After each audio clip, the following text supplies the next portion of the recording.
Ang tunog ng nabasag na kristal ay parang isang putok ng baril sa gitna ng katahimikan ng kanilang marangyang hapagkainan. Isang matinis na pagsinghap ang kumawala sa bibig ni Lavinia. Hindi ito malakas, ngunit sapat na para palamigin ang buong silid. Tumigil ang lahat. Ang mga kubyertos ay nanatiling nakabitin sa ere. Maging ang mahinang tunog ng alon mula sa dalampasigan ng nasugbo ay tila nabingi. Sa paanan ng hapag, nakatayo si Angela o Gia, gaya ng tawag nila sa kanya, ang kanilang 7 taong gulang na anak. Nanginginig ang kanyang maliliit na kamay. Ang kanyang mga mata, malalaki at bilog na parang mga platito, ay nakatitig sa basag na piraso ng baso at sa kumakalat na mantsa ng orange juice sa mamahaling Persian carpet. "Mommy?" Halos pabulong na sabi ng bata. Ang boses ay basag at puno ng takot. Sorry po." Nakaupo sa kabisera ng mesa, pinanood ni Mateo Del Mar ang eksena. Naramdaman niya ang pamilyar na pagkirot sa kanyang dibdib, isang pinaghalong inis at awa. Awa para sa kanyang anak, at inis sa hindi niya malamang dahilan. Isang simpleng aksidente lang naman. Mga bata talaga. "It's okay, anak. It's just a glass." Mabilis niyang sinabi, sinisikap na pag-aani ng tensyon. Ngumiti siya. Isang ngingiting alam niyang bihirang umabot sa kanyang mga mata sa mga ganitong pagkakataon. "Yaya, please clean this up." Ngunit hindi sa kanya nakatingin si Gia. Ang mga mata ng bata ay nakapako sa ina nito, na para bang ang hatol ni Lavinia ang tanging mahalaga sa buong mundo. At si Lavinia, ang kanyang perpektong asawa, ay hindi gumalaw. Nakaupo pa rin ito ng tuwid. Ang postura ay kasing elegante ng isang reyna. Isang piraso ng buhok na naligaw mula sa kanyang perpektong pagkakaayos ay marahan niyang inipit sa likod ng kanyang tainga. At saka itong ngumiti. Isang ngiti na kasing ganda at kasing lamig ng mga diamante sa kanyang leeg. "Okay lang yan, sweetie?" sabi ni Lavinia. Ang boses ay malambing na parang pulot. Ngunit may pait na tanging si Mateo lang yata ang nakakarinig. "Aksidente lang naman. But you know the rule, right? We don't waste food. At lalong hindi natin sinasayang ang mga magagandang bagay." Bawat salita ay malumanay, ngunit para itong mga patak ng yelo sa balat ni Gia. Nakita ni Mateo kung paano mas lalong nanginig ang kanyang anak. "Oo po, Mommy. Sorry po." "Good girl," sabi ni Lavinia, bago muling ibinaling ang atensyon sa kanilang bisita na para bang walang nangyari. "Pasensya ka na, Tita Lorna. You know how kids are." Si Tita Lorna, ang ninang ni Mateo, isang retiradong child psychologist, ay ngumiti lang ng tipid. Ngunit ang kanyang mga mata sa likod ng salamin ay hindi bumibitiw sa panonood. Nakita ni Mateo ang pagsusuri sa mga mata nito. Isang klase ng tingin na sanay na siyang makita noong bata pa siya. Kapag sinusubukan nitong intindihin ang mga bagay na hindi niya masabi. "Walang problema, Lavinia," mahinahong sagot ni Tita Lorna. Ang mahalaga, hindi na sugatan si Gia. Ibinaling nito ang tingin sa bata. "Okay ka lang ba, apo?" Mabilis na tumango si Gia, ngunit hindi ito nagsalita. Mabilis itong yumuko para kunin ang isang piraso ng basag na salamin. "Gia, don't!" sigaw ni Mateo, kasabay ng mabilis na pagdating ng katulong. Ngunit huli na, isang maliit na hiwa ang gumuhit sa daliri ng bata at isang butil ng dugo ang lumabas, matingkad na pula, laban sa maputlang balat. Hindi umiyak si Gia. Tinitigan lang niya ang dugo na para bang iyon ang inaasahan niyang parusa. Nang gabing iyon, matapos nilang ihatid si Tita Lorna sa guest room, pinuntahan ni Mateo si Lavinia sa kanilang silid. Naabutan niya itong nakaupo sa harap ng salamin. Tinatanggal ang kanyang mga alahas. "Lavinia," panimula niya, "hindi mo ba tingin na masyado kang matigas kay Gia kanina?" Humarap ito sa kanya at sa isang saglit na wala ang perpektong maskara. Nakita niya ang pagkayamot sa mga mata nito. "Matigas? Mateo, I was teaching her a lesson about responsibility. Mahirap bang intindihin yon? We can't raise her to be a spoiled brat. She's 7 in Lavinia. Not an adult, she was terrified. Git niya. Tumawa si Lavinia, isang tawang walang kagalakan. Terrified? Oh please, ang drama mo. Umiyak ba siya? Hindi. Dahil alam niyang nagkamali siya. That's good parenting, my love. Something your Tita Lorna might not understand. Masyadong luma ang mga libro niya. May gusto pa sanang sabihin si Mateo, ngunit pagod na siya.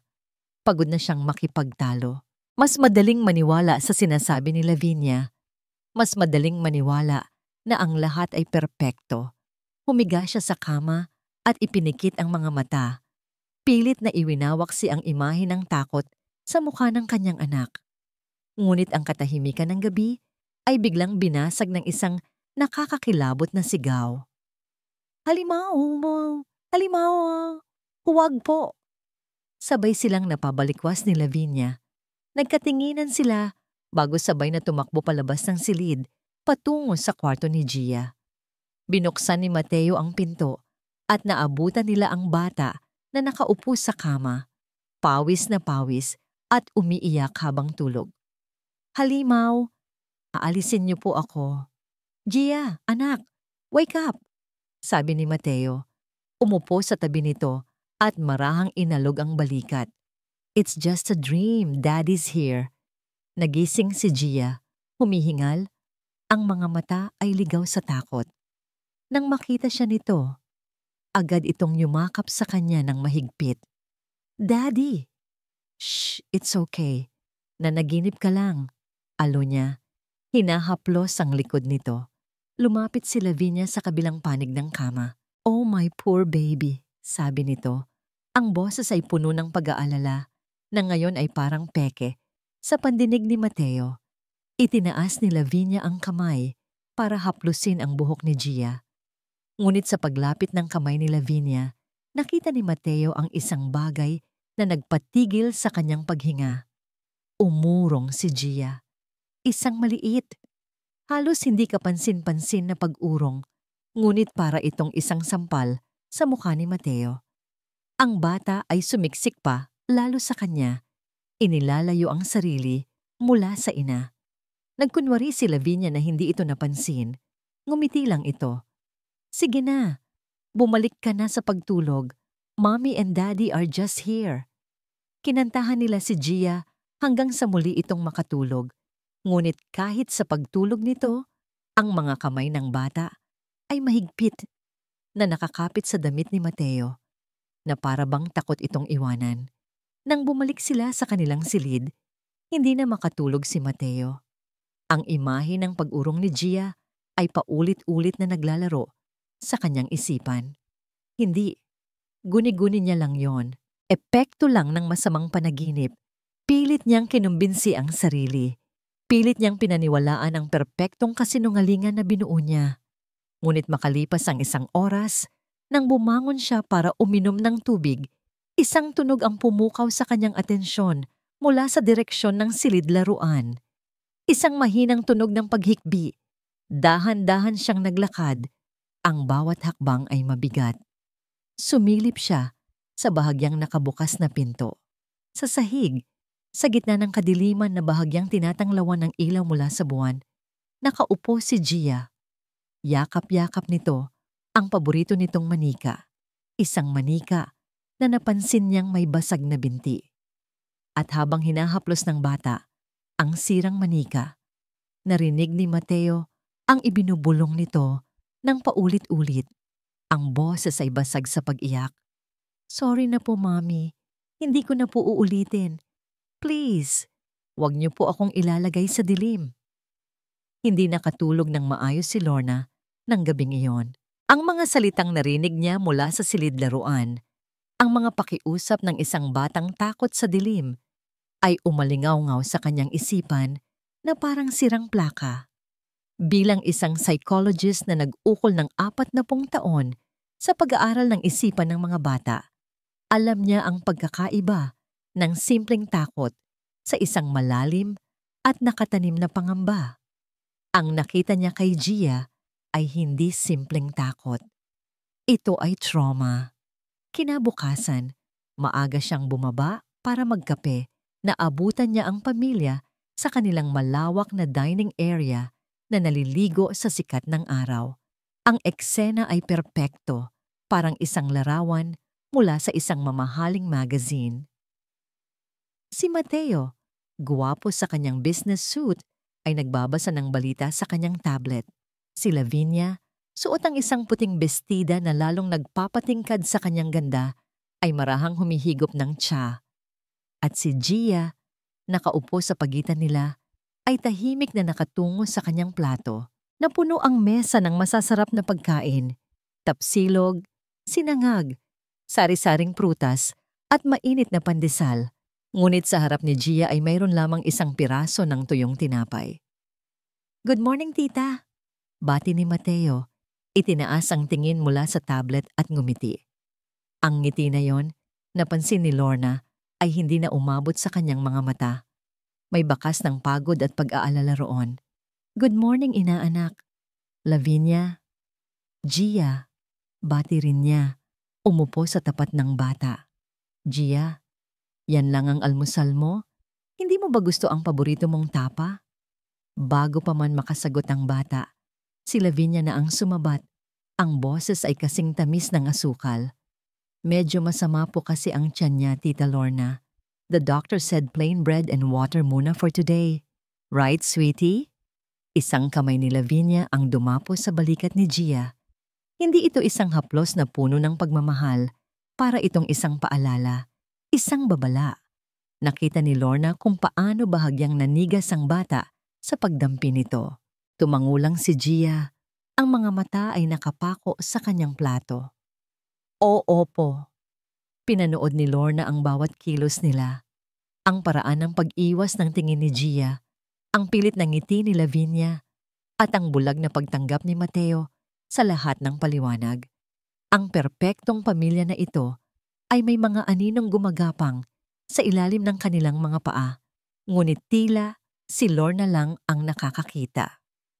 Nang makaalis si Lavinia para sa kanyang lingguhang charity meeting, sinamantala ni Lorna ang pagkakataon para kausapin ang kanyang inaanak. Naabutan niya itong nag-aayos ng kanyang gamit para pumasok sa opisina. "Mateo," mahinahon niyang panimula. "Tita?"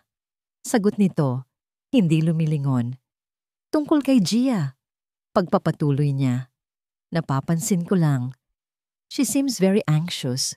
Ang reaksyon niya kagabi sa panaginip at ang pag-urong niya kay Lavinia, hindi yun normal para sa isang bata sa isang mapagmahal na tahanan. Sa wakas ay humarap si Mateo sa kanya. Ang pagod sa mukha nito ay napalitan ng bahagyang inis. "Tita, I appreciate your concern, really. Pero Gia had a nightmare. Kids have nightmares. At pagod lang siguro si Lavinia kagabi. She's trying her best to be a perfect mother." Umiling si Lorna, isang pag-iling na puno ng pagkabigo. Hindi ito tungkol sa pagiging perpekto, Mateo. Ito ay tungkol sa pakiramdam ng isang bata. Ang takot niya ay totoo. Bilang isang psychologist. Exactly, tita." Putol ni Mateo sa kanya. Ang boses ay tumaas ng bahagya. "You're a psychologist. Sanay kang maghanap ng problema kahit saan. This is my family. I know my wife. I know my daughter. They are fine." Ang bawat salita ay tumusok sa puso ni Lorna. Hindi dahil sa galit, kundi dahil sa awa.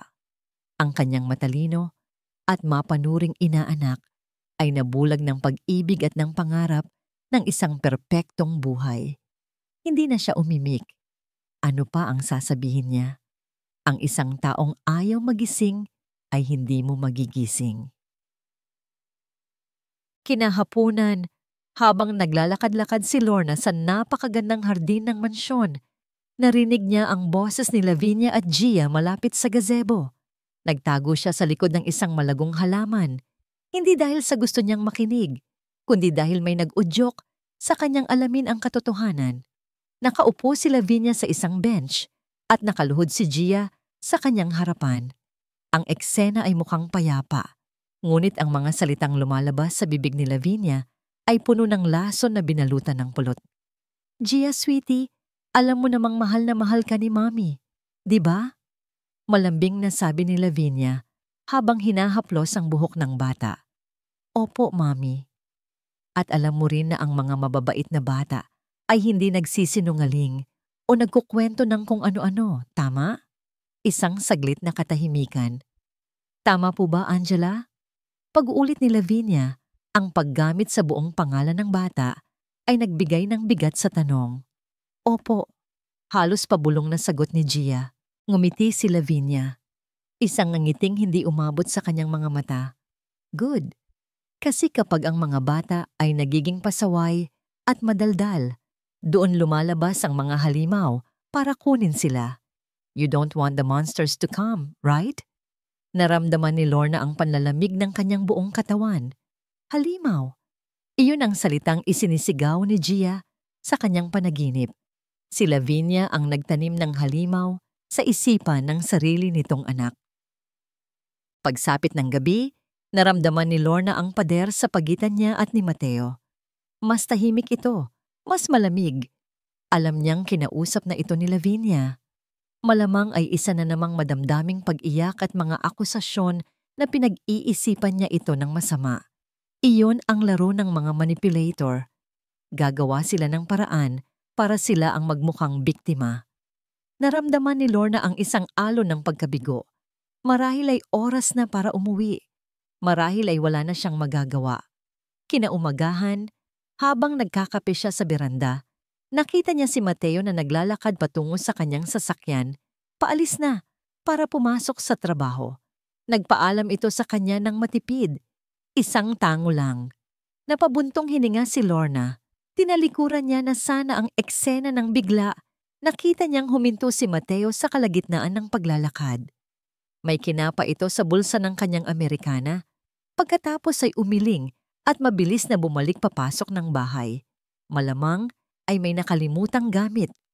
Naiwan nitong bahagyang nakabukas ang pinto.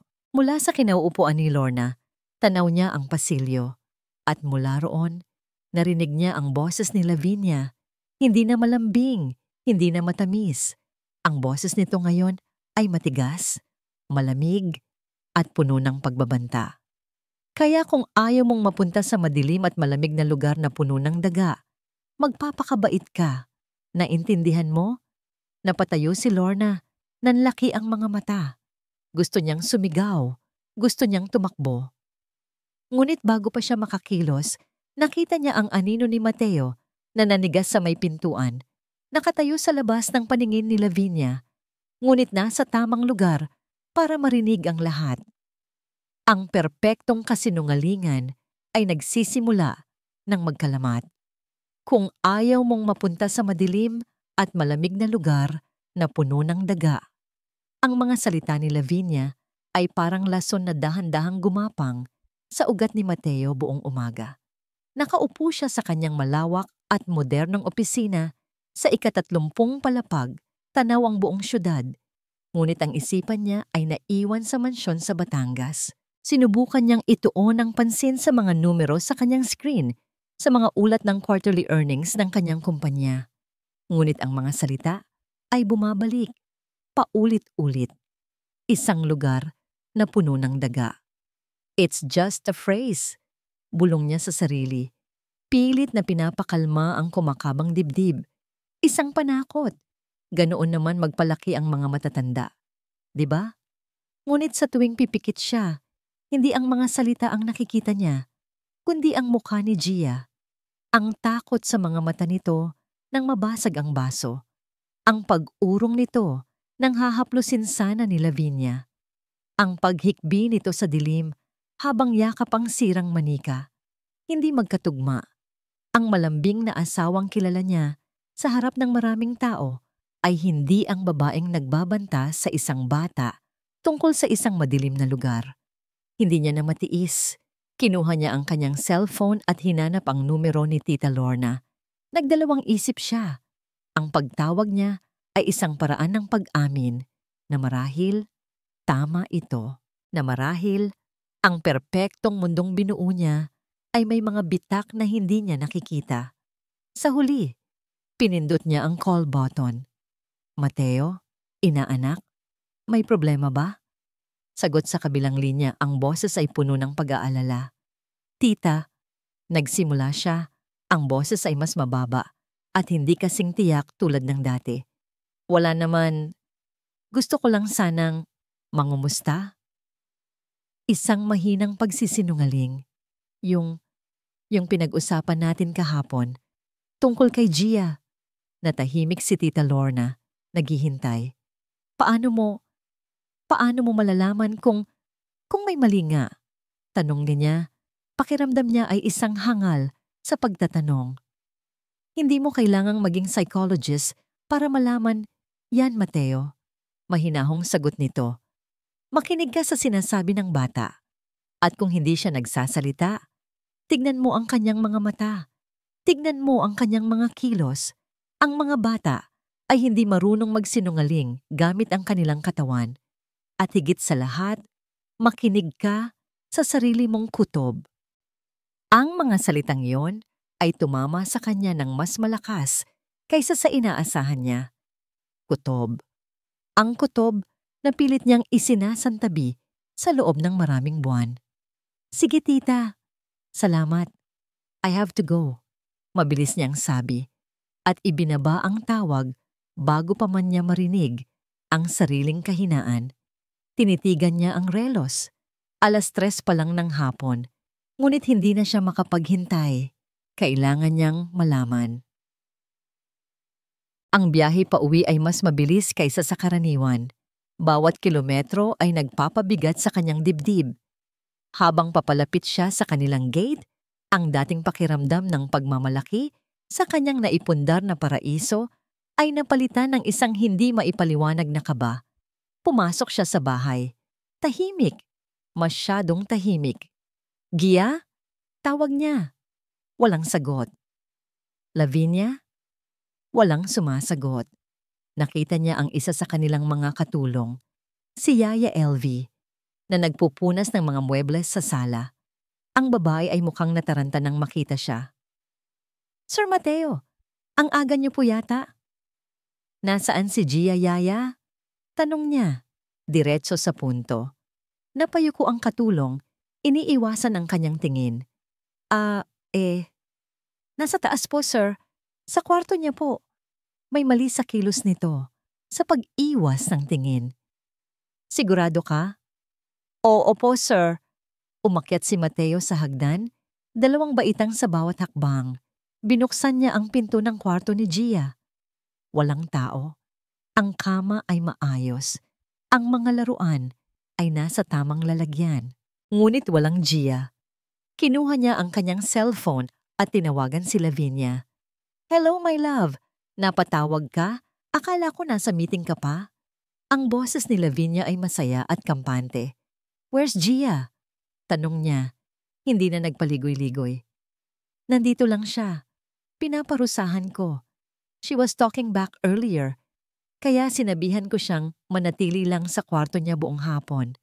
She needs to learn her lesson. Nanlamig ang dugo ni Mateo. Isang kasinungalingan. Wala siya sa kwarto niya, Lavinia. Narinig niya ang bahagyang pag-aalinlangan sa boses ng asawa. What? Baka nagtatago lang yan. Alam mo naman ang batang yan. Sige na, I have to go. See you at dinner. At ibinaba nito ang tawag. Bumalik siya sa ibaba. Hinanap niya si Yaya LV na ngayon ay namumutla na. Yaya, sabihin mo sa akin ang totoo. Nasaan ang anak ko? Ang boses niya ay kalmado, ngunit may bigat na nagpanginig sa katulong. Sir, kasi po, si Ma'am Lavinia. Ang sabi niya po. Nasaan si Gia? Pag-uulit niya, mas mariin. Nanginginig na itinuro ng katulong ang direksyon ng likod bahay. Sa lumang bodega po, sir. Ang bodega? Ang luma at halos hindi na ginagamit na istruktura sa dulo ng kanilang malawak na hardin.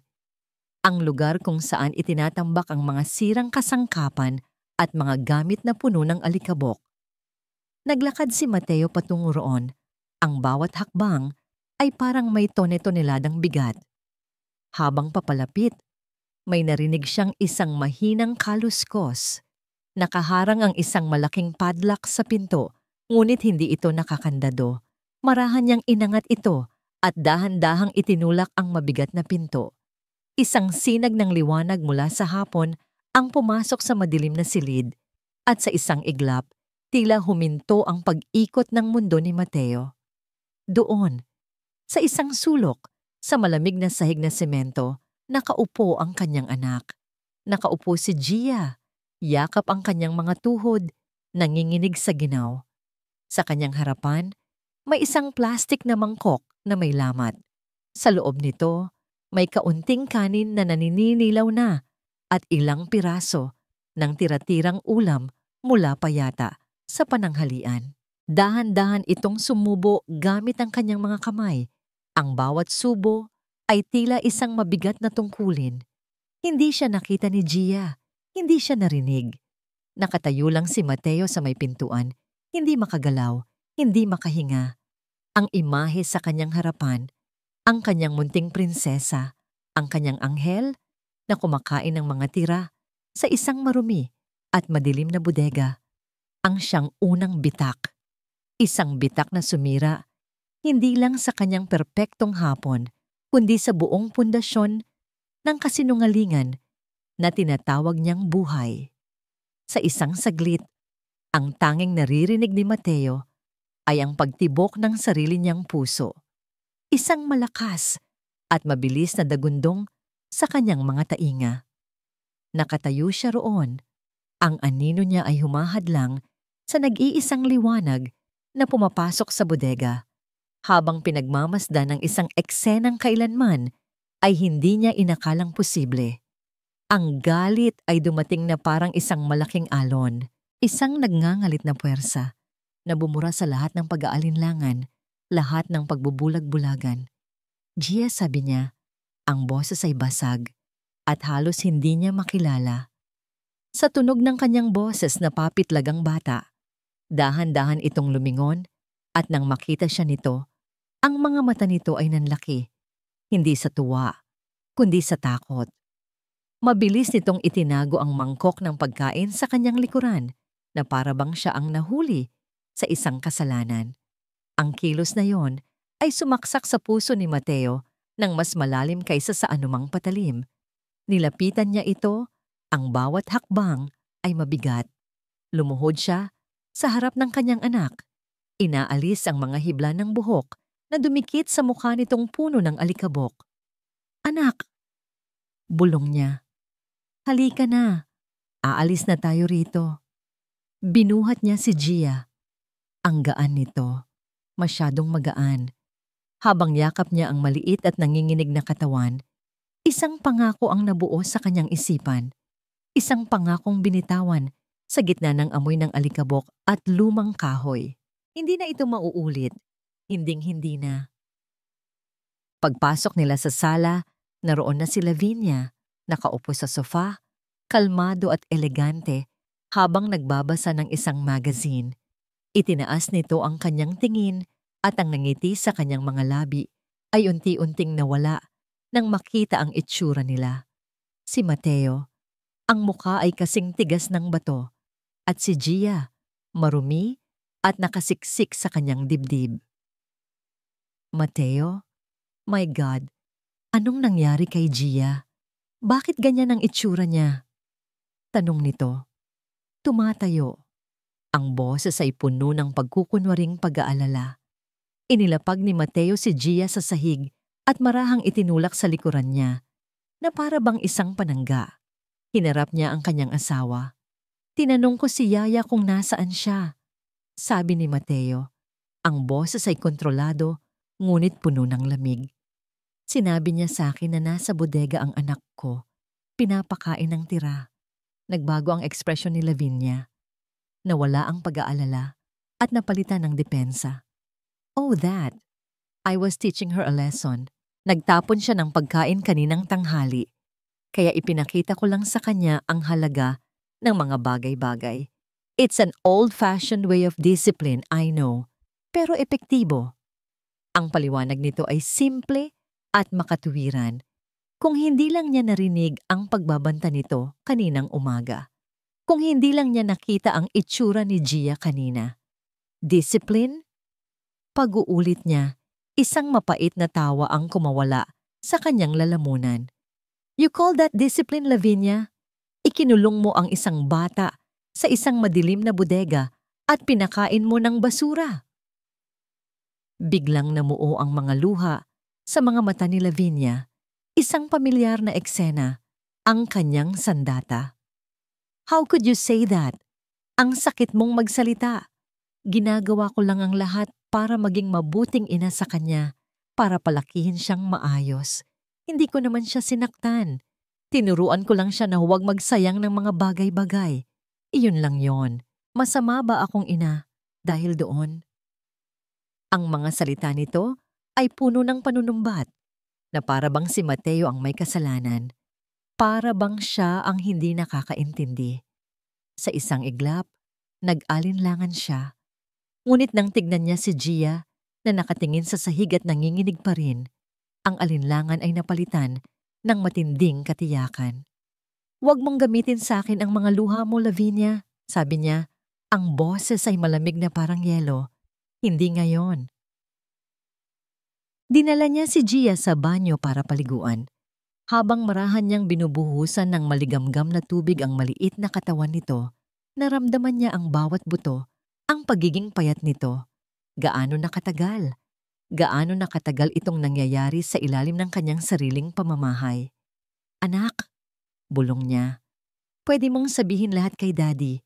Hindi magagalit si Daddy. Tumingala si Gia sa kanya. Ang mga mata ay blangko.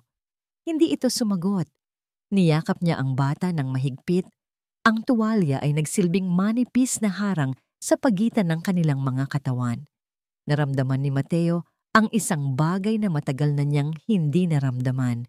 Isang matinding galit na may kasamang determinasyon. Hindi na siya maaaring maging bulag. Tapos na yon. Nang gabi ring iyon, matapos niyang patulugin si Gia na hindi bumitiw sa kanyang kamay hanggang sa makatulog, pumasok siya sa kanyang study at nilock ang pinto. Kinuha niya ang kanyang cellphone at tinawagan ng isang numero na para lamang sa mga emergency. Ito ang pinuno ng security team ng kanyang kumpanya, isang dating military intelligence officer na may utang na loob sa kanya. Rico, sabi niya nang sagutin ang tawag, kailangan ko ng tulong mo, isang bagay na personal at kumpidensyal. Anything, Sir Mateo. Kailangan ko ng mga mata at tenga sa buong bahay ko sa Batangas. Ang pinakamaliit, pinakamalinaw, at hindi madaling makita. Audio, video, lahat. Kailangan mailagay bukas na bukas habang wala ang asawa ko. Walang dapat makaalam. Walang pwedeng magkamali. Money is not an issue. Consider it done, sir. Sagot ni Rico. Walang dagdag na tanong. Pamkasong. Kinahapunan kinabukasan, habang nasa spa day si Lavinia, dumating ang team ni Rico na nagkunwaring mga pest control specialist. Sa loob ng 3 oras, ang buong mansyon ay napuno ng mga matang hindi nakikita. Nang bumalik si Lavinia, sinalubong siya ni Mateo na may isang namang ngiti. Isang nangiti na pinraktis niya sa salamin. I'm sorry, my love, sabi niya, hinawakan ang kamay nito. Masyado lang akong nabigla kahapon. I know you're just trying to be a good mother. Nakita niya ang ginhawa sa mga mata ni Lavinia. Ngumiti ito pabalik. It's okay.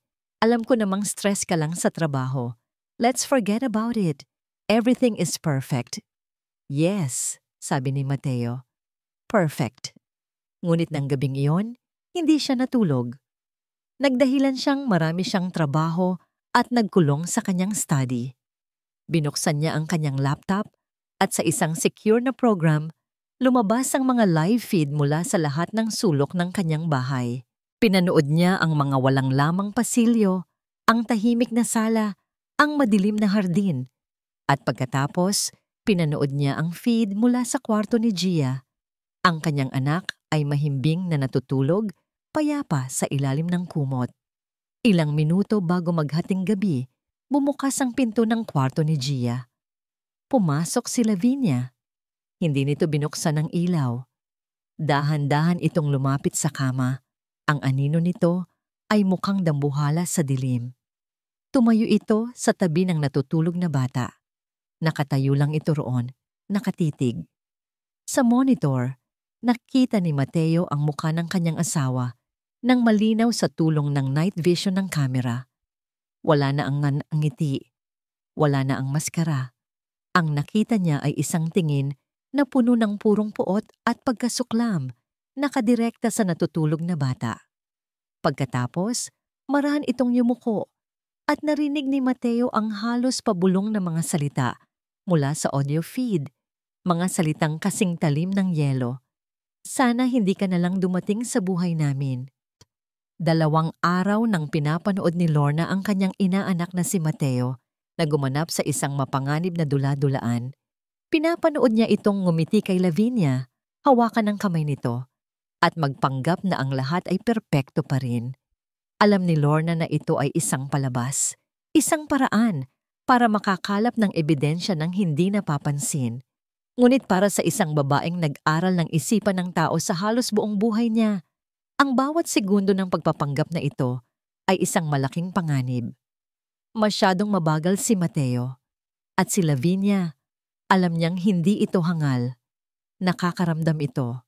Sa bawat peking ngiti ni Mateo, nararamdaman ni Lorna ang unti-unting pagtaas ng tensyon sa buong bahay na parang isang lastikong malapit ng mapatid. Kailangan niyang gumawa ng paraan. Kailangan niyang harapin ang ahas sa sarili nitong lungga. Nahanap niya ang pagkakataon kinabukasan ng umaga. Nagpaalam si Mateo na may maagang meeting at si Gia naman ay abala sa paglalaro kasama ang yaya nito sa hardin. Si Lavinia ay nag-iisa sa tabi ng kanilang infinity pool, nagbabasa ng libro habang umiinom ng tsa. Ang eksena ay payapa, ngunit para kay Lorna, ito ang perpektong entablado para sa isang digmaan. Napakaganda talaga dito, Lavinia. Panimula ni Lorna. Umupo sa isang silya sa tapat nito. Para kang nabubuhay sa isang panaginip. Itinaas ni Lavinia ang tingin mula sa libro. Isang matamis na ngiti ang sumilay sa kanyang mga labi. Salamat po, tita. We are very blessed. Oo, blessed nga kayo. Pagsang-ayon ni Lorna, ang kanyang mga mata ay seryosong nakatitig sa babae. Lalo na kay Gia, ang mga bata, para silang mga salamin.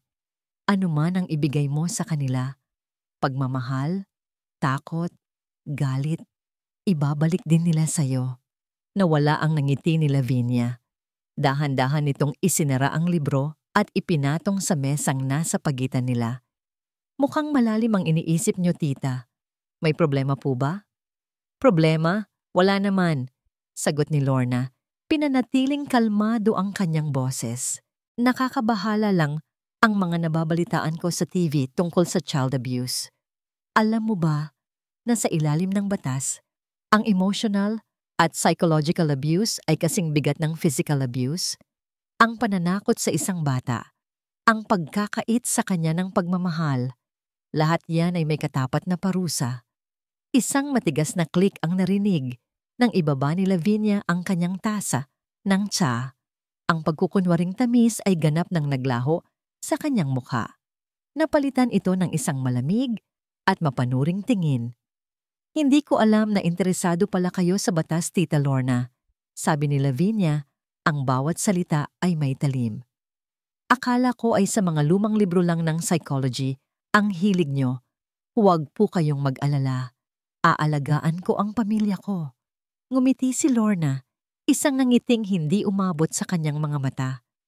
Iyon din ang ipinag-aalala ko, Lavinia, ang paraan mo ng pag-aalaga. Tumayo si Lavinia. Ang anino nito ay tumama sa mukha ni Lorna, tinatakpan ng sikat ng araw. Yumuko ito ng bahagya. Ang mukha ay ilang pulgada na lang ang layo mula sa kanya. Ang boses nito ay naging isang mapanganib na bulong. Sa pamilyang ito, tita, we protect our own. At ang mga hindi kapamilya, ay madaling mawala. Ang pagbabantang iyon ay tumatak sa isipan ni Lorna buong araw. Hindi na ito isang simpleng hinala. Isa na itong deklarasyon ng giyera. Kinahapunan, habang nag-aayos siya ng gamit sa kanyang silid, isang malakas na sigaw ang bumasag sa katahimikan ng mansyon, sinundan ng isang malakas na kalabog. "GIA!" Nabitawan ni Lorna ang kanyang hawak. Ang puso niya ay tila umakyat sa kanyang lalamunan. Mabilis siyang tumakbo palabas, patungo sa pinanggalingan ng tunog, ang enggrandeng hagdanan sa gitna ng bahay. Sa paanan ng hagdan, nakita niya si Gia, umiiyak at hawak ang kanyang paa. Sa tabi nito ay si Lavinia, ang mukha ay nagpapakita ng pagkataranta. "Anong nangyari?" Sigaw ni Lorna habang nagmamadaling bumaba. "Nadulas po siya, tita." "Oh my God, Gia, are you okay?" Sabi ni Lavinia, ang boses ay puno ng pag-aalala. Ngunit napansin ni Lorna na hindi nito ginagalaw o nilalapitan ng bata. Nakatayo lang ito roon. Nilapitan ni Lorna si Gia na mamagana ang bukong-bukong nito. "Apo, anong masakit?" Yung paa ko po." Hikbi ng bata. Ngunit nang magtama ang kanilang mga mata, may ibang nakita si Lorna bukod sa sakit. Nakita niya ang takot. Ang parehong takot na nakita niya sa bodega. Itinayo ni Lavinia ang bata. "Halika, dadalhin kita sa doktor." "Nako, ang clumsy mo talaga, anak." Habang paalis sila, lumingon si Lavinia kay Lorna. Isang tingin lang, isang tingin na puno ng pagwawagi. At sa sandaling iyon, alam na ni Lorna, hindi iyon aksidente. Nang makabalik siya sa kanyang silid, nanginginig niyang kinuha ang kanyang cellphone. Kailangan niyang tawagan si Mateo. Kailangan na nitong malaman. "Mateo," sabi niya nang sagutin nito ang tawag. Ang boses niya ay nanginginig sa galit at takot. "Hindi na ito biro. Nagbanta siya sa akin kaninang umaga." "Ano? Anong sinabi niya, tita?" "Hindi na yan ang mahalaga. Si Gia, nahulog siya sa hagdan." Sabi ni Lavinia na dulas lang pero hindi ako naniniwala. "Mateo, hindi ako naniniwalang aksidente yon. Kailangan mong bilisan, anak. Gumawa ka na ng paraan bago mahuli ang lahat." Narinig niya ang matalim na paghinga ni Mateo sa kabilang linya. "Papunta na ako." Pagkatapos ng tawag, naupo si Lorna sa gilid ng kama. Ang dibdib ay sumisikip. Napatingin siya sa bintana, sa papalubog na araw na nagbibigay ng kulay kahel at pula sa kalangitan. Maganda, ngunit para sa kanya, ito ang kulay ng panganib.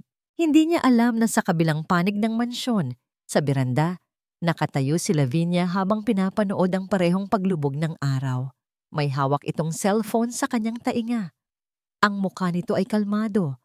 Ang mga mata ay kasing lamig ng papalapit na gabi. "Hello?" sabi nito sa kausap. Ang boses ay walang anumang emosyon. "Kailangan kong malaman lahat tungkol kay Tita Lorna Cruz. Lahat ng kahinaan niya. Now." Ang tawag ni Tita Lorna ay nag-iwan kay Mateo ng isang pakiramdam na mas masahol pa sa galit. Isang malamig na takot na gumagapang sa kanyang buong pagkatao. Nagmamadali siyang umuwi. Ang isipan ay puno ng mga nakakatakot na posibilidad. Aksidente. Sinabi ni Lavinia na aksidente lang. Ngunit wala nang naniniwala sa salitang iyon sa isipan ni Mateo. Pagdating niya sa bahay, sinalubong siya ng isang eksenang halos perpekto. Si Lavinia ay matiyagang nilalagyan ng cold compress ang namamagang paa ni Gia habang binabasahan ito ng isang fairy tale. Kung ibang tao ang titingin, ito ay larawan ng isang mapagmahal na ina. Ngunit para kay Mateo, ito ay isang teatro ng kasinungalingan. Nagpanggap siyang kalmado. Hinalikan niya si Lavinia sa pisngi at si Gia sa noo. Nagtanong siya kung kumusta na ang bata. Sumunod siya sa script. Ngunit ng gabing iyon, nang ang lahat ay natutulog na, ang tanging kasama niya sa kanyang study ay ang katotohanan na naitala ng mga kamera. Mabilis niyang hinanap ang recording mula sa oras ng aksidente. Ngunit wala siyang nakita. Ang anggulo ng kamera sa hagdanan ay hindi malinaw, ngunit hindi siya sumuko.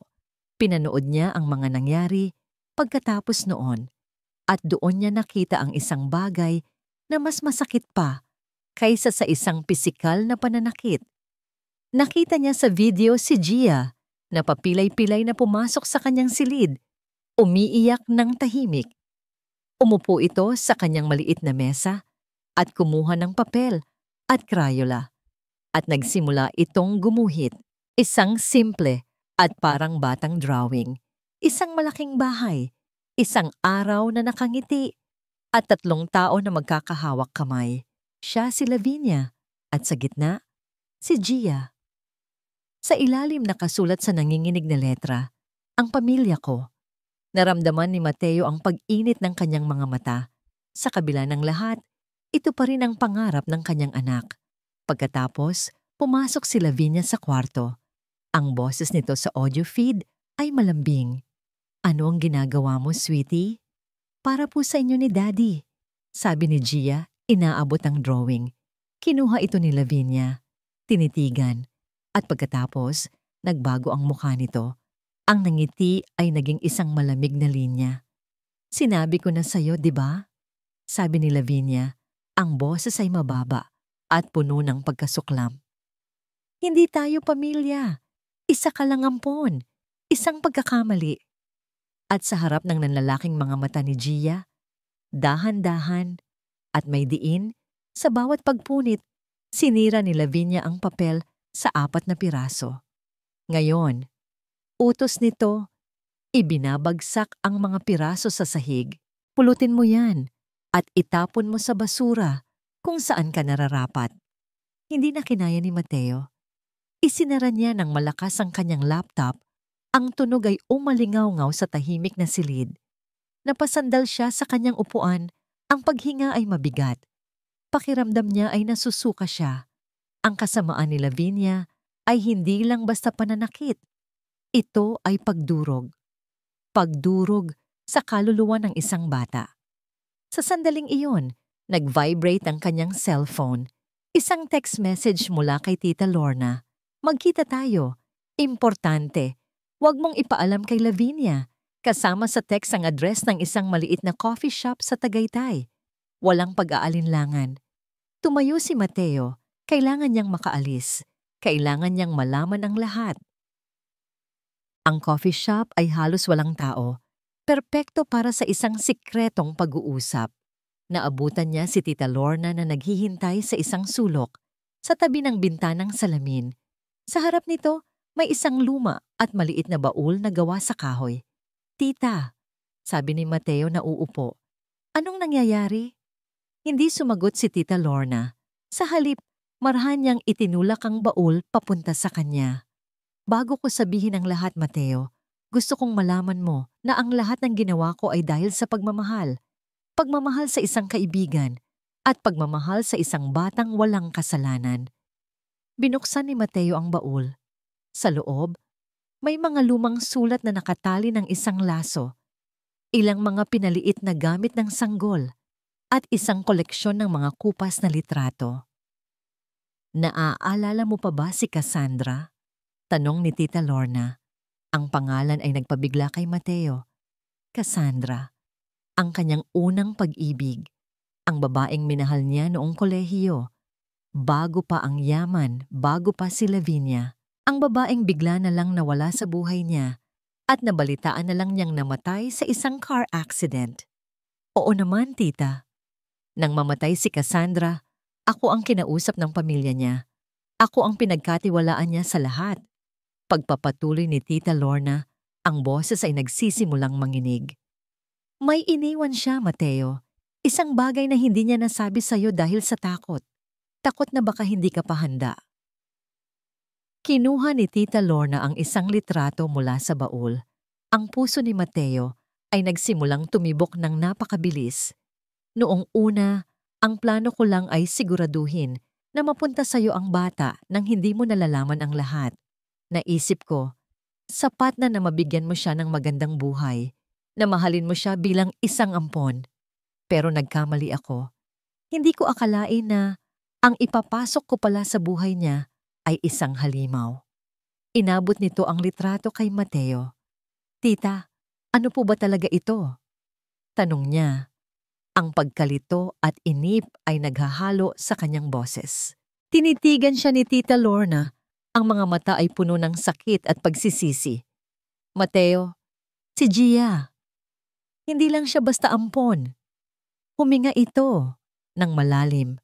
Ang mga salita ay lumabas na parang isang bigating pasanin. Siya ang nawawala mong anak. Anak mo kay Cassandra." Ang mundo ni Mateo ay huminto. Ang tunog ng coffee shop, ang mahinang musika, ang pag-uga ng mga tasa ay nawala. Ang tanging naririnig niya ay ang ugong sa kanyang mga tainga. "Hindi, imposible yan," sabi niya, umiiling, ngunit ang kanyang mga mata ay hindi maalis sa litratong hawak niya. Sa litrato, nakangiti si Cassandra, masaya at puno ng buhay, at sa kanyang mga bisig, may isang sanggol na natutulog, isang magandang sanggol na may parehong bilugang mga mata na tinititigan niya gabi-gabi. Nanginginig ang mga kamay ni Mateo habang ibinabaliktad niya ang litrato. Sa likod, may sulat kamay na alam niyang kay Cassandra. Isang sulat kamay na minsan niyang minahal. At sa ilalim ng petsa, may dalawang salita na sumira sa lahat ng kanyang nalalaman. "Angela, ang anghel ko."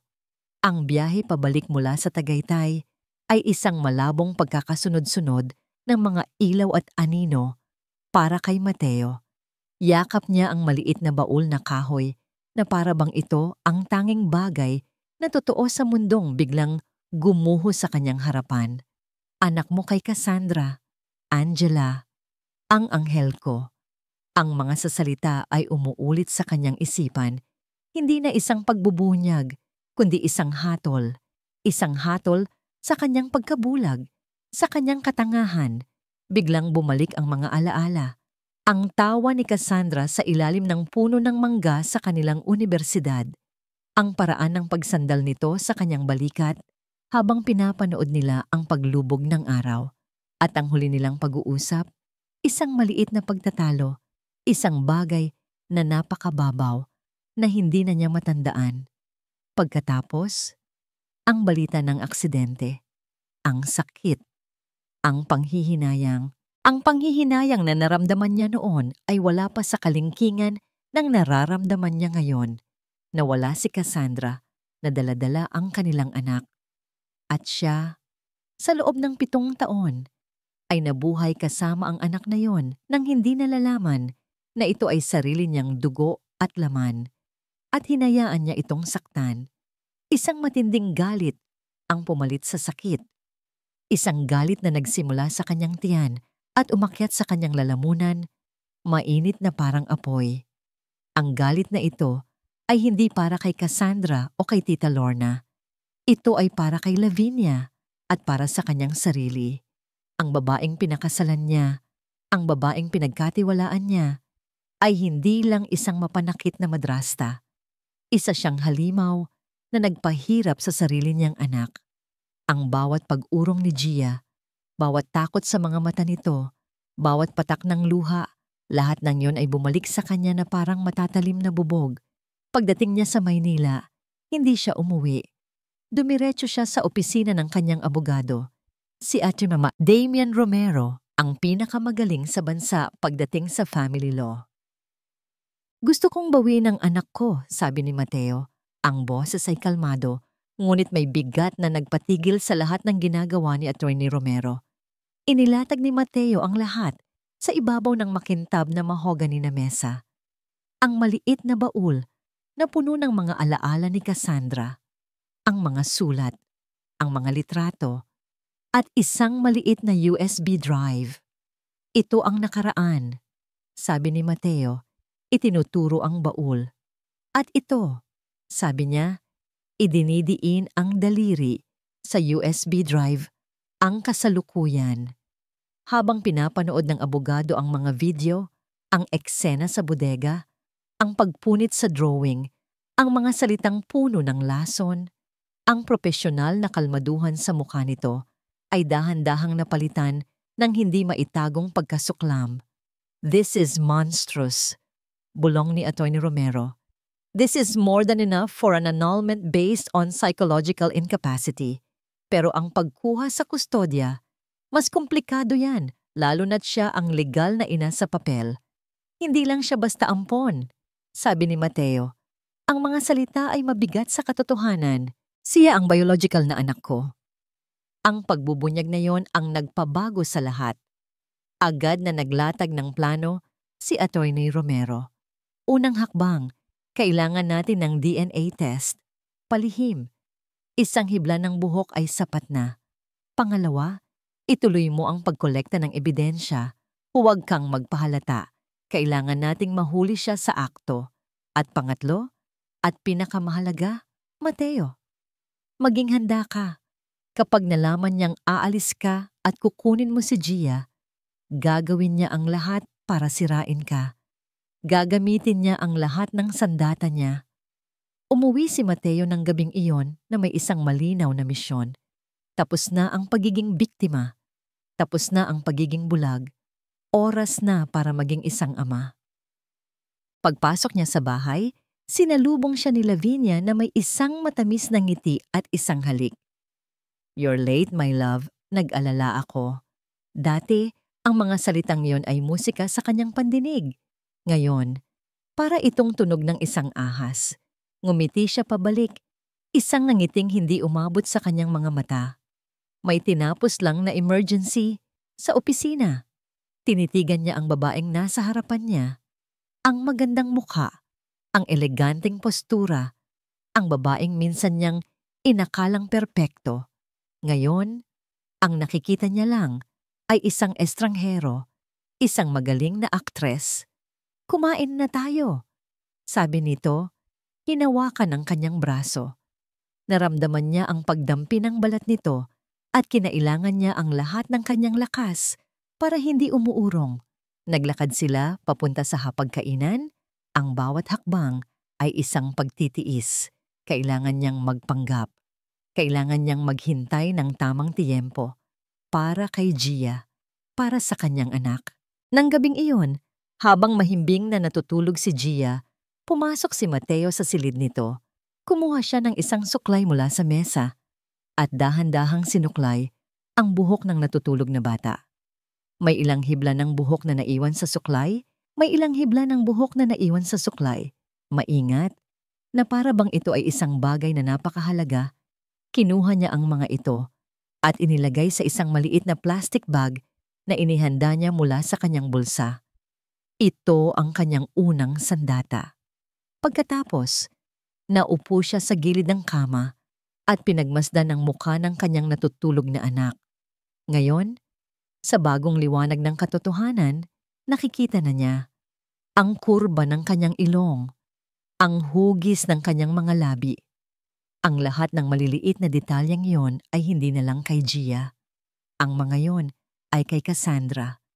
Isang matinding kirot ng panghihinayang ang bumalot sa kanyang puso. 7 taon. 7 taon siyang nabuhay kasama ang anak niya nang hindi niya alam. 7 taon niyang hinayaan na ang anino ni Lavinia ay takpan ng liwanag na dapat sana ay para sa bata. "Patawarin mo ako, Cassandra," bulong niya sa hangin. Isang panalangin hindi maririnig. "Patawarin mo ako, anak. Babawi si Daddy. Pangako." Hinalikan niya si Gia sa noo. Isang halik na puno ng lahat ng hindi niya nasabing salita. Bago siya tumayo at tahimik na lumabas ng silid.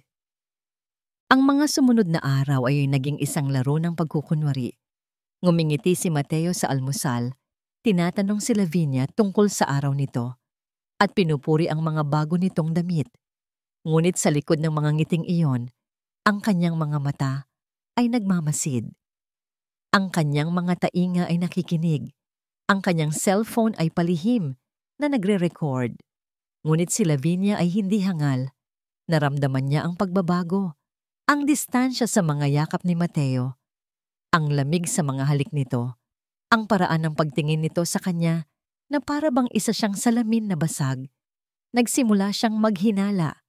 At ang hinala ng isang taong sanay kumontrol ay isang mapanganib na bagay. Isang gabi, pumasok si Mateo sa banyo para maligo. Iniwan ang kanyang cellphone na nagcha-charge sa tabi ng kama. Ilang minuto siyang nasa loob, ang tunog lang ng agos ng tubig ang maririnig. Para kay Lavinia, iyon na ang pagkakataon. Dahan-dahan na parang isang magnanakaw sa sarili niyang kwarto, nilapitan niya ang cellphone. Nag-aalangan siya, ngunit mas malakas ang kanyang kaba. Ang kanyang pangangailangan na malaman ang totoo. Binuksan niya ang screen. Hindi ito nakalock. Isang pagkakamali na hindi karaniwan para sa isang tech CEO na tulad ni Mateo. Agad niyang binuksan ang kanyang email. At doon, sa pinakaitaas ng kanyang inbox, nakita niya ang isang email na ipinadala 2 araw na ang nakalipas. Ang tatanggap at may Damian Romero. Ang kanyang puso ay nagsimulang tumibok ng mabilis. Nanginginig ang kanyang mga daliri habang binubuksan niya ang email. Hindi niya binasa ang laman. Ang tanging kailangan niyang makita ay ang linya ng paksa na nakasulat sa malalaking letra na para bang isang sigaw. Subject: Ebidensya ng pang-aabuso at karapatan sa kustodya, Gia Santos. Sa isang iglap, ang lahat ng hangin ay tila nawala sa silid. Ang nangiti sa kanyang mukha ay nawala. Ang kanyang mga labi ay naging isang tuwid at maputlang linya. Ang kanyang magandang mukha ay nabalot ng isang nakakatakot na galit. Ang kanyang mga mata, na minsan ay puno ng pagkukunwaring pagmamahal, ay nag-aapoy ngayon sa purong puot at pagtataksil. Nalaman na nito. Alam na ni Mateo ang lahat. At sa sandaling iyon, alam ni Lavinia na tapos na ang laro ng pagkukunwari. Oras na para sa isang bagong laro. Isang laro kung saan siya ang gagawa ng mga patakaran. Ang tunog ng umaagos na tubig mula sa banyo ay parang isang orasan na nagbibilang ng mga huling sandali ng perpektong buhay ni Lavinia Imperial del Mar. Ang bawat patak ay isang pagkutya. Ang bawat segundo ay isang hakbang palapit sa pagkawasak. Nakatayo siya sa gitna ng kanilang malawak na silid-tulugan. Ang cellphone ni Mateo ay nasa kanyang nanginginig na kamay. Ang screen ay bukas pa rin.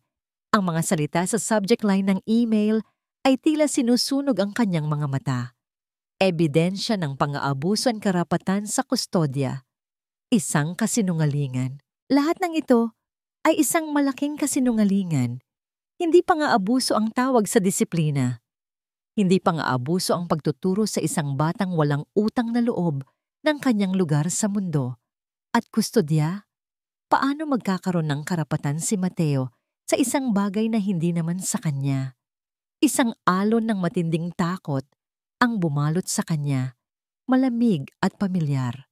Ito ang parehong takot na naramdaman niya maraming taon na ang nakalipas sa opisina ng doktor nang sabihin sa kanya ang mga salitang imposible, ang salitang sumira sa kanyang pagkababae, ang salitang naglagay sa kanya sa kahihiyan sa harap ng kanyang pamilya, ang mga imperial na ang tanging hinihingi ay isang tagapagmana. An imperial does not fail, bulong ng alaala ng kanyang ina sa kanyang isipan. Ngunit nabigo siya. At si Gia ang naging buhay na paalala ng kabiguan na yon. Isang paalala na kailangan niyang tanggapin para lang mapanatili ang perpektong larawan. Para mapanatili si Mateo. At ngayon, ang lalaking pinagsilbihan niya, ang lalaking binigyan niya ng isang perpektong buhay, ay nagtaksil sa kanya. Kukunin nito ang bata, ang kanyang anak sa mata ng batas, at iiwan siya sira. Walang laman. Isang kabiguan. Hindi. Hindi siya papayag. Ang takot sa kanyang mga ugat ay dahan-dahang naging yelo, at ang yelo ay naging asero. Ang desperation ay naging isang malamig at nakakakilabot na determinasyon. Kung si Mateo ay gustong maglaro, kung gayon maglalaro sila. Ngunit sa kanyang laro, siya ang laging panalo. Ang kanyang mga kilos ay mabilis at may layunin. Ang pagkataranta ay napalitan ng isang nakakatakot na kalinawan. Una, ang entablado. Hinila niya ang isang mamahaling lampara mula sa side table, hinahayaang bumagsak ito sa sahig na may malakas na kalabog. Nagkalat ang mga bubog. Kinuha niya ang mga libro mula sa estante at marahas na inihagis sa sahig. Binuksan niya ang mga drawer ng aparador, hinahatak ang mga damit at isinasaboy sa paligid. Ang perpektong silid-tulugan nila ay naging isang larawan ng kaguluhan, isang larawan ng isang marahas na pag-aaway. Sunod, ang biktima. Lumapit siya sa salamin at tinitigan ang kanyang refleksyon. Ang perpektong mukha, ang perpektong balat. Kailangan niyang sirain ang perpeksyon para mailigtas ito. Itinaas niya ang kanyang kamay. Ang mga kuko ay bagong manicure. At may diin, kinalmot niya ang kanyang sariling braso mula siko hanggang pulso. Humapdi ito, isang matalas na kirot, at ang mga pulang guhit ay agad na lumitaw, na parang mga ahas sa kanyang maputlang balat. Hindi siya nasisiyahan. Kailangan pa. Kinuha niya ang isang silver na letter opener mula sa mesa ni Mateo. Ang dulo ay matulis. Ipinikit niya ang kanyang mga mata at marahang idiniin ito sa kanyang pisngi. Sapat lang para gumuhit ng isang manipis na linya. Sapat lang para mag-iwan ng marka. Isang butil ng dugo ang lumabas. Perpekto. Ang huling bahagi. Ang pagganap ng kanyang buhay. Nanginginig. Kinuha niya ang kanyang cellphone mula sa sahig. Nagtago siya sa isang sulok ng silid. Ginawang maliit ang kanyang sarili na para bang isang hayop na nasukol at sa kanya tinawagan ng pulisya. Tulong, sabi niya. Ang boses ay basag at puno ng mga hikbi na pinagpraktisan niya sa kanyang isipan. Tulungan niyo po ako. Ang asawa ko? Ma'am, ano po ang nangyayari? Tanong ng boses sa kabilang linya. Nagwawala po siya. Sigaw ni Lavinia. Ang pekeng takot ay naging isang makatotohanang pag-iyak. Sinaktan niya po ako. Sinisira niya ang mga gamit. Gusto niyang kunin ang anak ko. Natatakot po ako para sa buhay namin. Please, bilisan niyo po.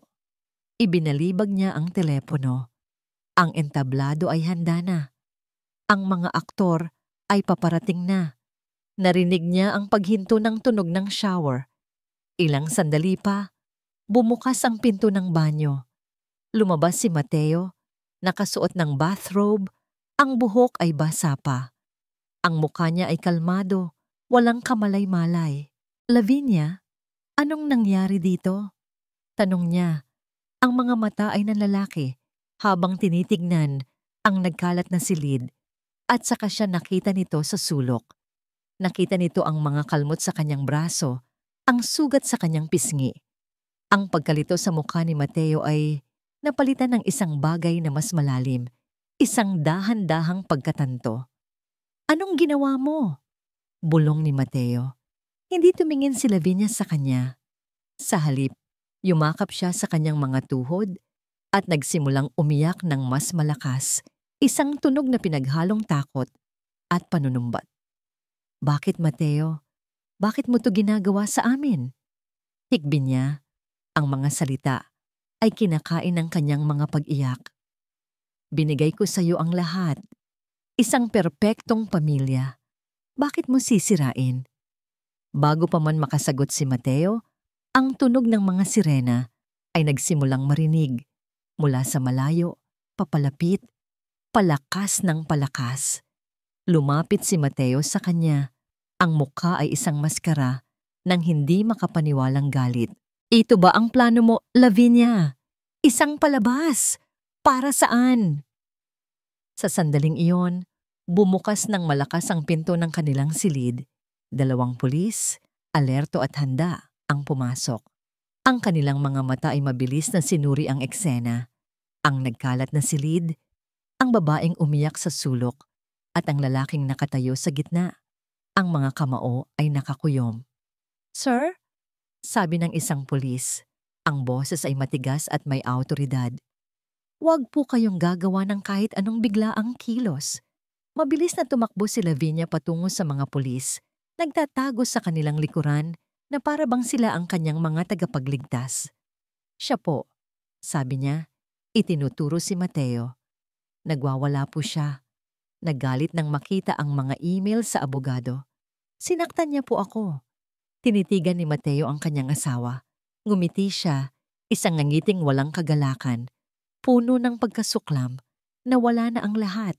Natalo na siya bago pa man magsimula ang laban. Sir, kailangan niyo pong sumama sa amin, sabi ng pulis. Habang papalabas sila ng silid, dumaan sila sa kwarto ni Gia. Ang pinto ay bahagyang nakabukas dahil sa komosyon. Doon, nakatayo ang bata, gising at nanginginig. Ang mga mata ay nanlalaki sa takot habang pinapanood ang kanyang ama na kinukuha ng mga pulis. Huminto si Lavinia. Lumuhod siya sa harap ng bata at niyakap ito ng mahigpit.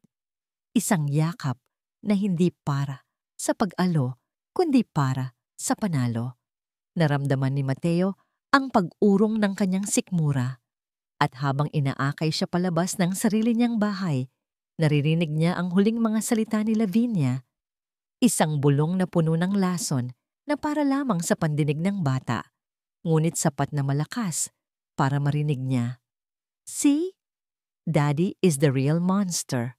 Ang conference room ng family court ay malamig at walang anumang palamuti, na tila sinadya para alisin ang lahat ng emosyon.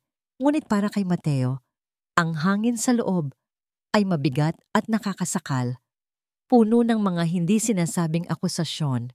Nakaupo siya sa tabi ng kanyang abogado, si Attorney Romero. Sa kabilang panig ng mahabang mesa, nakaupo si Lavinia sa tabi ng sarili nitong abogado. Si Lavinia ay mukhang perpektong biktima. Nakasuot ito ng isang simpleng puting bestida. Ang buhok ay nakatali ng maayos at ang mukha ay walang kolorete, maliban sa manipis na foundation na hindi sapat para takpan ang sugat sa kanyang pisngi. Paminsan-minsan, tumitingin ito sa direksyon ni Mateo. At sa tuwing gagawin niya iyon, bahagya itong uurong, isang pagganap na napakagaling na kung ibang tao lang si Mateo. Marahil ay maniniwala siya. Your Honor, nagsimula ang abogado ni Lavinia.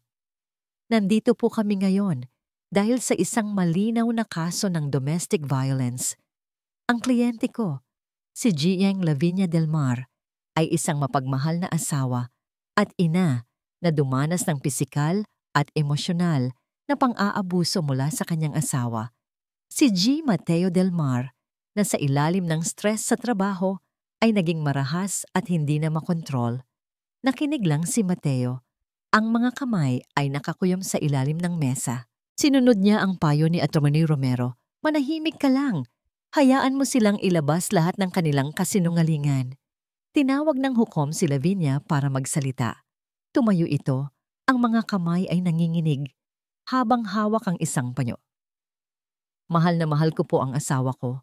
Simula niya, ang boses ay basag sa paghikbi. Pero natatakot na po ako sa kanya. Nang gabi pong iyon, nalaman niya ang tungkol sa mga pag-uusap namin ng aking abogado para sa posibleng annulment at nagwala po siya. Sinaktan niya ako. At ang pinakamasakit sa lahat, ginamit niya ang aming anak na si Gia para saktan ako. Ayoko pong lumayo ang loob ng anak ko sa kanyang ama. Pero paano ko po ipagkakatiwala ang kaligtasan ng anak ko sa isang taong kaya akong saktan? Ang bawat salita ay isang patak ng lason. Naramdaman ni Mateo ang pag-akyat ng galit sa kanyang dibdib. Ngunit pinigilan niya ito. Tumingin siya kay Attorney Romero na tumangulang sa kanya, isang senyas na maghintay. Pagkatapos ng madamdaming salaysay ni Lavinia, oras na nila. Your Honor, tumayo si Attorney Romero, ang boses ay kalmado at may autoridad. Nakikiramay kami sa pinagdaanan ni Gong Del Mar, ngunit ang bersyon ng mga pangyayari na kanyang inilahad ay isang kumpletong katang-isip. Objection! Sabi ng abogado ni Lavinia. Hayaan siyang magpatuloy, sabi ng hukom. Si G. Delmar ay hindi kailanman nanakit. Pagpapatuloy ni Attorney Romero. Sa katunayan siya at ang batang si Gia ang tunay na mga biktima dito at mayroon kaming ebidensya. Unang inilabas ni Attorney Romero ang mga litrato ng mga kalmot sa braso ni Lavinia. Ayon sa mga eksperto, ang mga ganitong klase ng kalmot ay hesitation marks, karaniwang nakikita sa mga sugat na self-inflicted. Hindi totoo yan, sinungaling! Sigaw ni Lavinia. Ngunit hindi pa tapos si Attorney Romero. Sumenya siya sa isang staff at isang malaking flat-screen TV ang inilagay sa harap ng lahat. Your Honor, bago po namin ipakita ito, nais ko lang pong bigyan ng babala na ang nilalaman nito ay maaaring nakakabahala. Isinaksak ni Attorney Romero ang isang USB drive. Naramdaman ni Mateo ang pagbilis ng kanyang pulso. Ito na. Lumabas sa screen ang imahe ng silid tulugan ni Gia. Nakita ng lahat sa silid ang bata na masayang gumuguhit at pagkatapos, pumasok si Lavinia. Narinig ng lahat ang usapan nila, malinaw na parang kristal dahil sa mga high-definition microphone. Para po sa inyo ni Daddy, sabi ng munting boses ni Gia. At pagkatapos, ang sagot ni Lavinia, malamig at walang kaluluwa. Hindi tayo pamilya, isa ka lang ampon, isang pagkakamali. Isang kolektibong pagsinghap ang narinig sa silid. Pinanood nila sa matinding pagkagimbal habang pinupunit ni Lavinia ang drawing. Pulutin mo yan at itapon mo sa basura kung saan ka nararapat. Nang matapos ang video, ang katahimikan sa silid ay nakakabingi. Ang unang bumasag dito ay si Lavinia. Hindi totoo yan. Gawa-gawa lang yan. Edited yan. Frame up. Sigaw niya, ang muka ay namumutla. Ang pagkukunwaring kahinahunan ay ganap ng nawasak at napalitan ng purong pagkasindak. Hindi ko magagawa yan. Mahal ko si Gia. Mahal na mahal ko ang anak ko. Anak niyo? Tanong ni Attorney Romero. Ang boses ay biglang naging matalas na parang kutsilyo. Sigurado po ba kayo dyan, Gong Delmar? Inilabas ni Attorney Romero ang isang brown envelope at kinuha ang isang dokumento. Your Honor, ito po ang resulta ng isang DNA test na isinagawa noong nakaraang linggo gamit ang mga sample na nakuha mula kay G. Mateo Delmar at sa batang si Angela Gia Santos. Huminto siya. Hinahayaan ang bigat ng sandali na bumalot sa silid. Ayon sa resulta, mayroong 99.9% probability na si G. Mateo Delmar ang biological na ama ng bata. Sa sandaling iyon, gumuho ang mundo ni Lavinia. Ang kanyang mga sigaw ay naging isang mahinang tunog na para bang naubusan siya ng hangin. Napaupo siya sa kanyang upuan. Ang mga mata ay nanlalaki sa kawalan ng pag-asa, nakatitig sa kawalan. Ang lahat ng kanyang kasinungalingan, lahat ng kanyang mga laro ay gumuho sa isang iglap. Tapos na ang laban. Ang korte ay nagbibigay ng pansamantalang full custody ng batang si Angela Santos Delmar sa kanyang biological na ama, si G. Mateo Delmar, epektibo kaagad. Sabi ng hukom, ang boses ay matatag na parang martilyo. Hindi na narinig ni Mateo ang iba pang sinabi. Tumayo siya. Ang mga binti ay bahagyang nanginginig sa labis na emosyon. Lumabas siya ng silid. Ang puso niya ay hinahanap lang ang isang tao. Sa labas ng pasilyo, naghihintay si Tita Lorna. At sa tabi nito, nakaupo ng tahimik, ay si Gia. Nag-angat ng tingin ang bata. Nagtama ang kanilang mga mata. Sa isang mahabang sandali, tinitigan ng nila ang isa't isa. Wala na ang mga pulis, wala na ang sigawan, wala na ang halimaw. Ang nakita ni Gia ay ang kanyang ama. Dahan-dahang naglakad si Mateo palapit dito. Lumuhod para maging magkapantay sila. Hindi niya alam kung ano ang sasabihin. Hindi niya alam kung paano magsisimula. Pero hindi na niya kinailangan. Dahil sa sandaling iyon, tumakbo si Gia papunta sa kanya. Ibinuhos niya ang kanyang sarili sa mga bisig ni Mateo. Ang maliliit na kamay ay yumakap ng mahigpit sa kanyang leeg. Isang yakap na puno ng lahat ng takot, lahat ng sakit, at lahat ng pangungulila. Niyakap siya ni Mateo pabalik. Isinubsob ang mukha sa buhok ng bata. Nilalanghap ang amoy ng kanyang anak, ang kanyang tunay na anak. Naramdaman niya ang pag-init ng kanyang mga mata. At pagkatapos, sa gitna ng katahimikan ng pasilyo, narinig niya ang isang salita, isang bulong na mas malakas pa sa lahat ng sigaw at akusasyon sa loob ng korte. Isang salitang matagal na niyang hinintay na marinig nang walang bahid ng takot. Daddy. Sa salitang yon, bumuhos ang mga luhang pinigilan ni Mateo. Hindi na ito mga luha ng galit o sakit, kundi mga luha ng ginhawa, mga luha ng isang amang sa wakas ay nayakap na ang kanyang nawawalang anak. Tapos na ang paghuhukom, nagsisimula pa lang ang paghilom. Ang huling pag-alis nila sa mansyon sa Nasugbu ay hindi enggrande. Walang malalaking truck ng lipat bahay, walang maraming kahon. Isang sasakyan lang ang dala ni Mateo. At sa loob nito, may 2 maleta at isang maliit na backpack na mahigpit na hawak ni Gia. Habang naglalakad sila palabas sa malaking pinto, sa huling pagkakataon, ang mga yapak nila ay umalingaw-ngaw sa katahimikan ng malawak na foyer.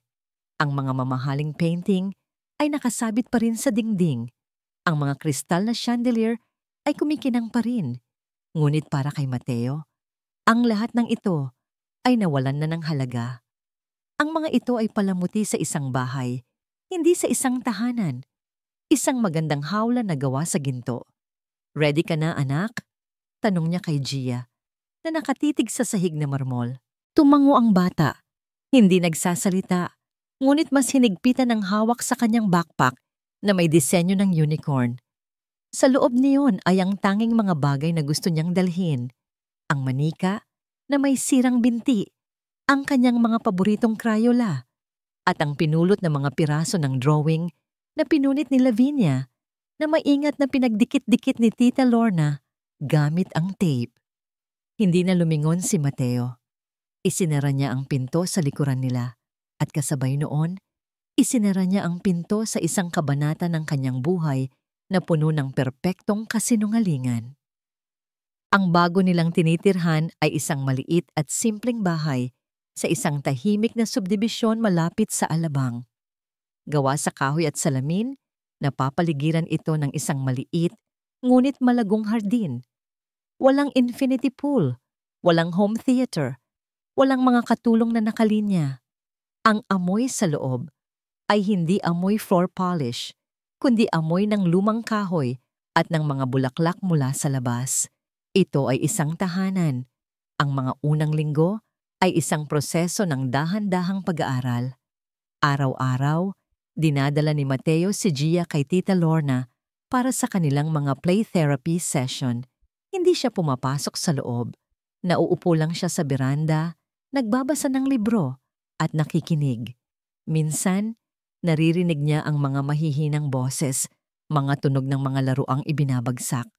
At paminsan-minsan, isang bagay na matagal na niyang hindi naririnig, ang mahinang tunog ng pagtawa ni Gia. Ang bawat tawang yon ay parang musika sa kanyang pandinig, isang senyales na ang yelo sa puso ng kanyang anak ay unti-unti nang natutunaw. Natutunan din ni Mateo na maging isang ama sa mga paraang hindi niya kailanman ginawa. Natuto siyang magluto ng almusal at sa una, ang mga pancake niya ay laging sunog sa isang gilid, ngunit sa halip na mainis, tinatawanan lang ito ni Gia. Isang maliit na ngiti sa simula, na unti-unting naging isang tunay na tawa. At para kay Mateo, mas masarap pa yon sa kahit anong perpektong almusal. Natuto siyang magtirintas ng buhok, ang kanyang malalaki at magaspang na mga daliri ay nahihirapang hawakan ang malalambot na hibla. Ang mga unang resulta ay laging buhol-buhol at nakakatawa, ngunit hindi nagrereklamo si Gia. Tahimik lang itong nakaupo sa harap niya at nararamdaman ni Mateo sa simpleng aktong yon ang unti-unting pagbabalik ng tiwala. Gabi-gabi, bago matulog, binabasahan niya ito ng mga kwento. Hindi na mga fairy tale tungkol sa mga prinsesa at kastilyo, Ang mga binabasa nila ngayon ay tungkol sa mga matatapang na hayop, sa mga bituin sa kalangitan, at sa mga batang nakikipagsapalaran. Mga kwento ng katapangan at pagtuklas. Isang gabi, habang nakaupo sila sa maliit na sofa, nagkukulay si Gia habang nagbabasa si Mateo ng email mula sa trabaho. Ang katahimikan sa pagitan nila ay komportable na, hindi na puno ng tensyon. "Daddy," biglang sabi ni Gia. Ibinaba ni Mateo ang kanyang laptop. Ito ang unang pagkakataon na kinausap siya ng bata nang hindi tinatanong. "Yes, anak?" Sa bodega po. Malamig po doon," sabi nito. Ang boses ay halos pabulong. Ang mga mata ay nakatutok pa rin sa kanyang kinukulayan. Naramdaman ni Mateo ang pagkirot sa kanyang puso. Huminga siya ng malalim, pinipiling maingat ang kanyang mga salita. "Alam ko, anak, at hinding-hindi ka na babalik doon. Pangako yan." Nagpatuloy sa pagkukulay si Gia. "May mga daga po ba talaga doon?" Ang tanong na yon, sa lahat ng inosente nito, ay nagpabigat sa dibdib ni Mateo. Umiling siya. "Wala, anak. Walang mga daga. Panakot lang yon. Pero tapos na yon. Hindi na tayo babalik doon. Safe ka na dito." Tumingala si Gia sa kanya at sa unang pagkakataon, nagsalita ito tungkol doon nang hindi umiiyak. Ang mga mata nito ay malungkot, ngunit hindi natakot. "Okay po." At saka ito bumalik sa kanyang drawing. Iyon lang, isang maikling pag-uusap. Ngunit para kay Mateo, iyon ay isang malaking hakbang. Isang pinto na dahan-dahang nagbukas. Ang simula ng pagbabahagi ng sakit para tuluyan itong gumaling. Makalipas ang isang buwan, nakatanggap si Mateo ng isang tawag mula kay Attorney Romero. "Mateo, may balita ako tungkol kay Lavinia," sabi ng abogado sa kabilang linya. Pagkatapos ng huling hearing, nagkaroon siya ng isang matinding nervous breakdown. Ang pamilya Imperial, para maiwasan ang iskandalo, ay ipinasok siya sa isang pribadong psychiatric facility sa Switzerland. Indefinitely. Nakinig si Mateo, hindi umimik. Hindi siya nakaramdam ng galit. Hindi rin siya nakaramdam ng tuwa.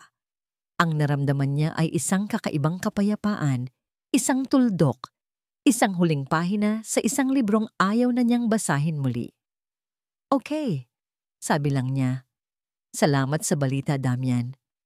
Pagkatapos ng tawag, lumabas siya sa hardin kung saan naglalaro si Gia. Hinahabol ang mga paru-paro. Pinanood niya ang kanyang anak, ang kanyang matapang at matatag na anak, na tumatakbo sa ilalim ng sikat ng araw. Ang buhok ay sumasabay sa hangin. Sa wakas, malaya na sila. Nagsisimula pa lang ang kanilang paghilom, ngunit sa unang pagkakataon, sa napakatagal na panahon, ang hinaharap ay hindi na madilim. Ito ay puno ng pag-asa. 1 taon. 1 taon na ang lumipas mula ng huling paghuhukom. At sa loob ng 1 taon, maraming nagbago. Ang bakuran ng Alab ng Pag-asa Foundation ay puno ng tawanan. Ang tunog ng mga batang naghahabulan ay humahalo sa masayang musika mula sa mga speaker. May mga makukulay na banderitas na nakasabit sa mga puno, at ang amoy ng barbecue at popcorn ay nasa hangin. Ito ang unang anibersaryo ng pundasyon, isang pagdiriwang hindi ng kawanggawa, kundi ng pag-asa at mga bagong simula. Nakatayo sa isang tabi, malapit sa isang puno ng mangga, pinapanood ni Mateo ang lahat. Isang ngiti ang hindi maalis sa kanyang mga labi. Ang dating CEO na laging nakasuot ng mamahaling suit ay nakasuot lang na ngayon ng simpleng polo shirt at maong. Ang mga linya ng stress sa kanyang noo ay napalitan ng mga guhit ng tawa sa gilid ng kanyang mga mata. Hindi na siya ang lalaking naghahabol sa isang perpektong larawan. Siya ngayon ang lalaking lumilikha ng isang tunay na komunidad. Ang kanyang mga mata ay palaging bumabalik sa isang figura. Isang 8 taong gulang na batang babae na may suot na dilaw na bestida. Ang buhok ay nakatirintas ng hindi gaanong perpekto Gawa niya iyon kaninang umaga at tumatakbo na para bang walang bigat ang kanyang mga paa.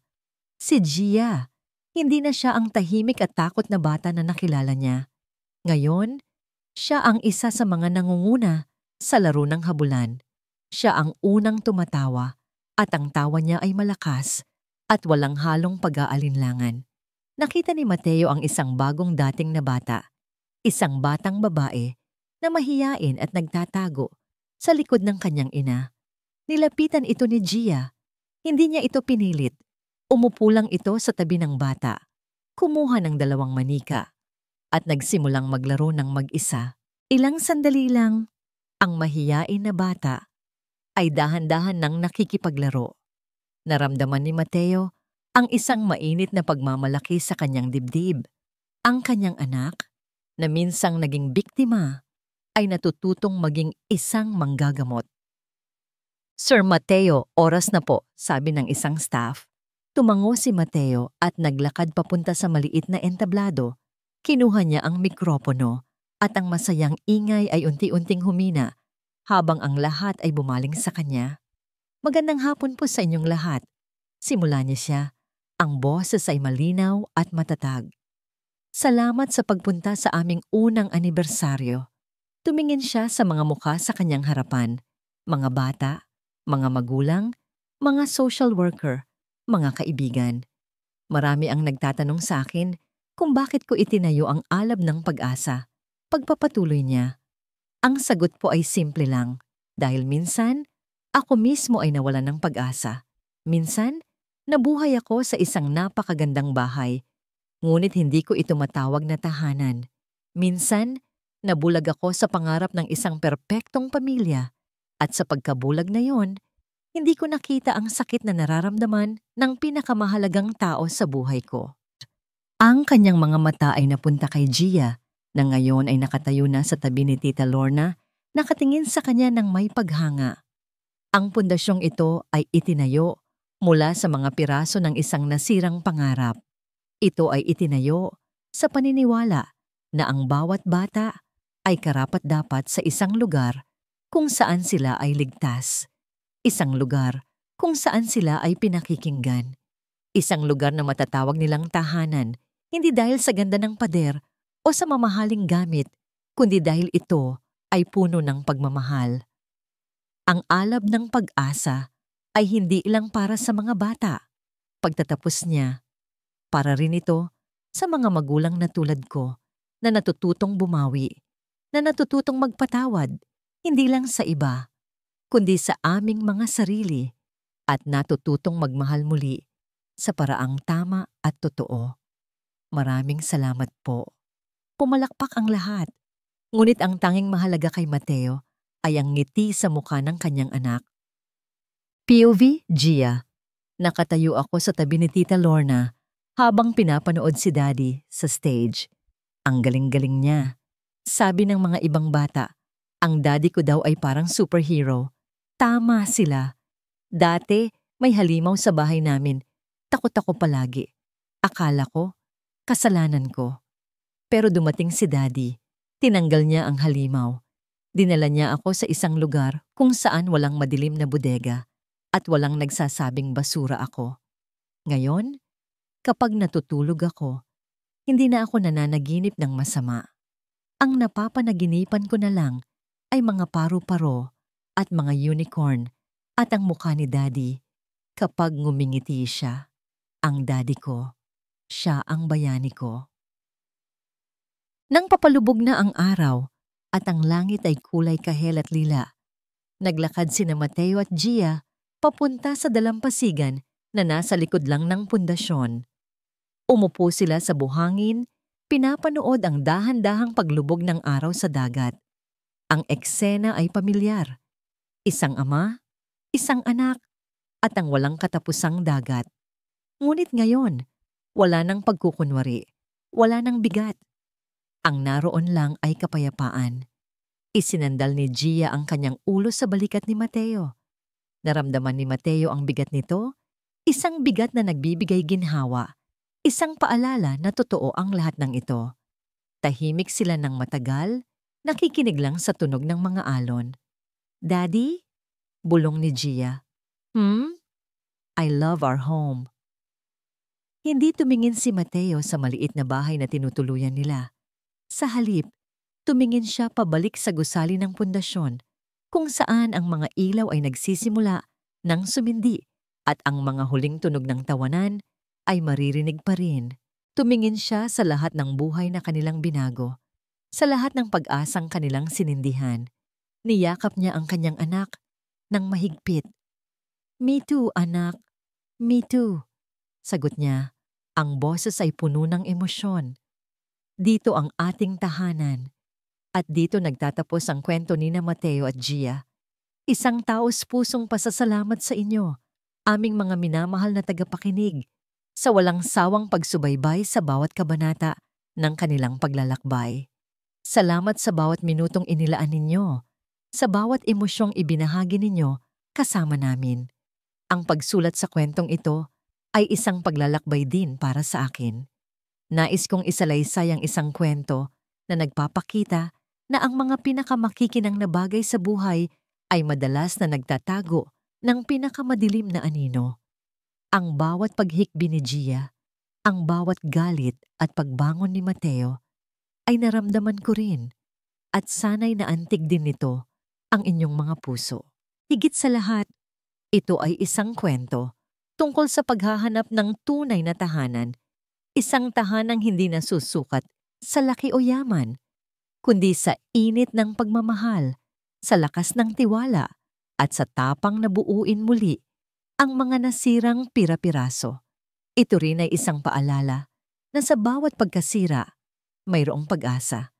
Sa bawat sugat, mayroong paghilom. At sa bawat pag-ibig na totoo, mayroong kalakasan. Ngayon, nais ko namang marinig ang inyong mga puso. Ano ang pinakapumatak na aral sa inyo mula sa kwento ni Mateo at Gia? Anong bahagi ang nagpaiyak, nagpagalit, o nagbigay inspirasyon sa inyo? Iwan lang po ang inyong mga komento sa ibaba. Ang inyong mga salita ay napakahalaga sa amin. Hanggang sa ating susunod na pagkikita sa panibagong kwento ng buhay at pag-ibig. Muli, maraming salamat. Nagmamahal, Kwentong Damdamin TV.